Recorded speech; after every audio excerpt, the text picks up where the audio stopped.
Hi everybody, it's Dr. Mona, and today I'm going to go over some skincare ingredients that are trending, what to use, what not to use, whether you're a skincare newbie or someone who loves skincare and is doing it forever. That way we can help you build an effective routine.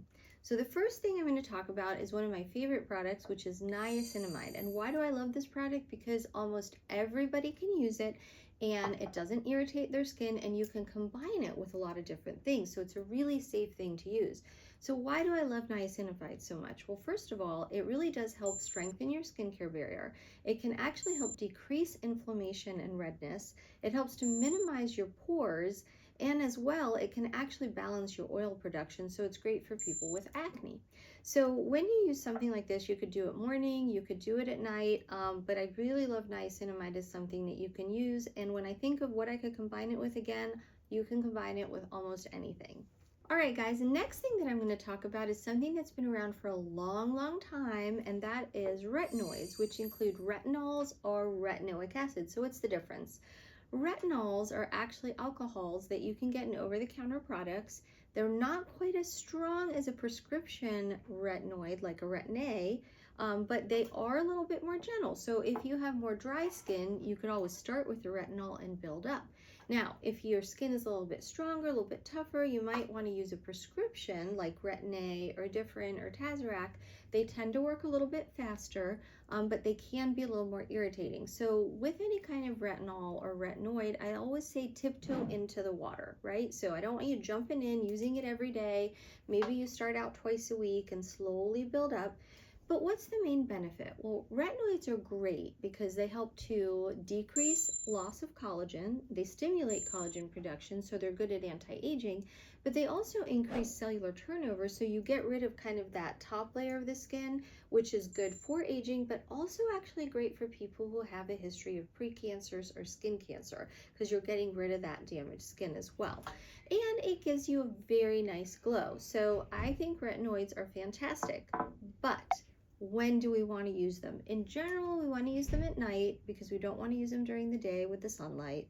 And you don't really want to mix them with other things that are more active, like alpha hydroxy acids or glycolic acids, because that might be a little bit too irritating. So I think retinoids are a fantastic addition to any skincare routine, but make sure that you're using one that's not irritating you too much. Start slow, build up, and make sure you know what you're mixing it with. All right, the next one we're going to talk about are antioxidants or vitamin C serums. So these have also been around for a long time. And when we talk about antioxidants, we're actually talking about something that protects your skin from environmental damage. Well, how does that work? So in the environment, whether it's sun or pollution, that can actually cause something called free radicals to develop in your skin. And antioxidants like vitamin C actually help to quench those free radicals to protect your skin. There's lots of different kinds of antioxidants out there, but vitamin C is probably the one of the most common.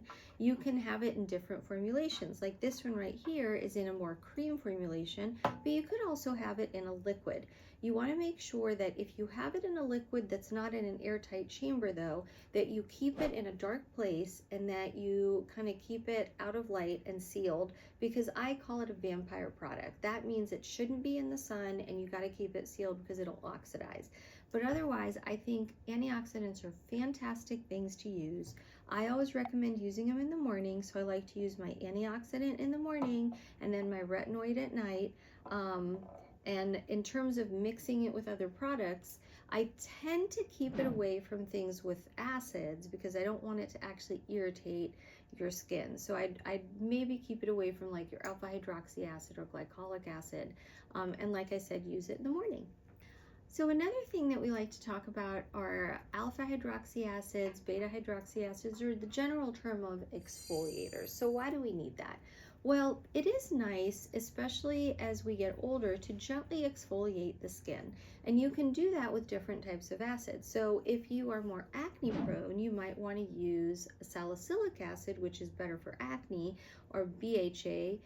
The only thing is that can be a little strong. So if you have more sensitive skin, then you might want to go more towards the glycolic acid. And if you have even more sensitive skin, then I would look for a lactic acid or lactobionic acid, because they tend to be a little less irritating than either a glycolic acid like like alpha hydroxy acid or that salicylic acid.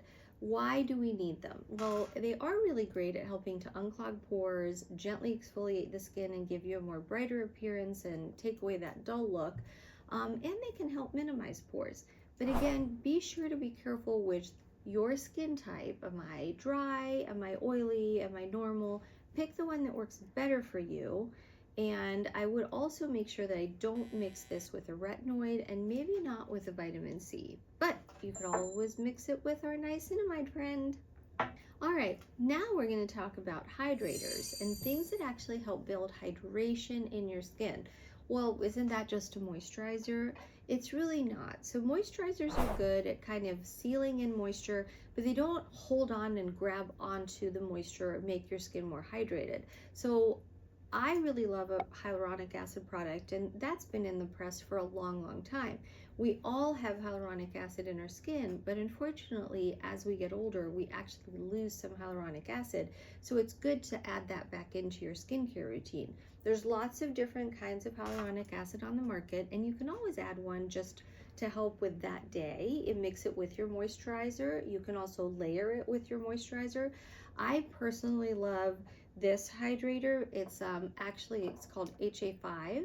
It's a Skinmedica product, but I love it because it helps to build my own hydration. So as I've gotten older, I've noticed that I've lost hyaluronic acid, and this actually helps to build my own hyaluronic acid, which is great. This is just an example of a moisturizer. I think that most moisturizers, just make sure you're using one that's good for your skin. There's many different ones out there, but like I said, it is nice to kind of mix it with a hyaluronic acid. The other thing that we can talk about are peptides and growth factors. Those are things that actually help to slow down our own skin's aging. So as we get older, everything gets a little bit older, our skin cells are a little bit more lazy, and so adding in a peptide or a growth factor can actually help your skin act younger. So that would be something else to think about. So now let's talk about how to put all this stuff on in your skincare cheat sheet. So first of all, a good rule of thumb is thinner to thicker. So make sure that you're putting your thinner products on first and then adding on and layering on your thicker things. Okay, so niacinamide. Use this with everything. You could do it morning and night. Your exfoliators, like your alpha hydroxy acids or beta hydroxy acids, I would probably not use these with your retinoids. Boom, boom. I would not use these together. And I probably also would not use it with your vitamin C. Boom, boom. So I would separate those out. Now, in terms of vitamin C and retinoids, again, I would do this in the morning, this at night, and again, I probably would not put these together because they could be a little irritating. Hydrators and moisturizers, I think you could use those morning and night, and I think they're great to be able to put on with most other products. The other thing I would say is if you are somebody who is only a once a day person, it is better to do it at night because that is when your skin is resting and healing and rejuvenating itself. So if you're going to pick one time a day, I would do your skincare routine at night.